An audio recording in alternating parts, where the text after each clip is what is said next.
దేవ బ్యాగ్ తీసుకొని బయటకు వెళ్ళిపోతూ ఉంటాడు. అది చూసి అక్కడ ఉన్న మిథున అయితే, "ఏంటి దేవ ఎక్కడికి వెళ్తున్నావు?" అని చెప్పేసైతే అడుగుతూ ఉంటుంది. ఆ మాటలు వినగానే అక్కడ ఉన్న దేవ అయితే, "నేను ఊరు బయలుదేరుతున్నాను" అని చెప్పి అంటూ ఉంటాడు. ఇంతలో అక్కడ ఉన్న మిథున అయితే, "ఎప్పుడు వస్తావు?" అని చెప్పి అడుగుతూ ఉంటుంది. ఆ మాటలు విని అక్కడ ఉన్న దేవ అయితే, "రోజులు పట్టొచ్చు, నెలలు పట్టొచ్చు, వారాలు పట్టొచ్చు, సంవత్సరాలు పట్టొచ్చు. ఎప్పుడు వస్తానో నాకే తెలీదు" అని చెప్పేసైతే చాలా బాధపడుతూ చెప్తూ ఉంటాడు. ఆ మాటలు విని అక్కడ ఉన్న మిథున అయితే, "ఏంటి దేవా నాకు దూరంగా వెళ్ళిపోతున్నావా నువ్వు? అసలు నేను ఒక్కదాన్ని ఇక్కడ ఉన్నానని అస్సలు పట్టించుకోవటం లేదు నువ్వు. నేను నీ కోసమే ఉంటున్నాను దేవా ఇక్కడ" అని చెప్పేసైతే అంటూ ఉంటుంది. ఆ మాటలు విని అక్కడ ఉన్న దేవ మాత్రం ఏమీ మాట్లాడకుండా మౌనంగా చూస్తూ ఉండిపోతాడు. ఇంతలో అక్కడ ఉన్న మిథున మాత్రం, "మా నాన్నకి ఇచ్చిన మాట కోసం నన్ను దూరం పెడుతున్నావు కదా నువ్వు. మా నాన్నకి ఇచ్చిన మాట వలన నాకు దూరం అయిపోతున్నావు కదా నువ్వు" అని చెప్పేసైతే అంటూ ఉంటుంది. ఆ మాటలు విని అక్కడ ఉన్న దేవ అయితే ఒక్కసారిగా షాక్ అయిపోతూ ఉంటాడు.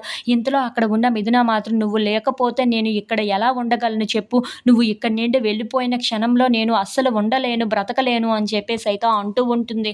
ఆ మాటలు విని అక్కడ ఉన్న దేవ అయితే చాలా కోపంగా, "అసలు నేను నిన్ను ప్రేమించటం లేదు అని చెప్పాను కదా! అలాంటప్పుడు నా వెనకాతల ఇంకా ఎందుకు పడుతున్నావో నాకు అర్థం కావటం లేదు. నేను నిన్ను భార్యగా కూడా ఊహించుకోవటం లేదు. నువ్వు నా దగ్గర ఉండనవసరం లేదు. నువ్వు కావాలంటే నీ పుట్టింటికే నువ్వు వెళ్ళిపోవచ్చు" అని చెప్పేసైతే చాలా కోపంగా మాట్లాడుతూ ఉంటాడు. ఆ మాటలు విని అక్కడ ఉన్న మిథున అయితే దేవ వైపు అలా చూస్తూ ఉండిపోతుంది. ఇంతలో అక్కడ ఉన్న దేవ మాత్రం, "నీకే చెప్తున్నాను నేనైతే ఇక్కడి నుండి వెళ్ళిపోతున్నానని" చెప్పి వెళ్ళిపోతూ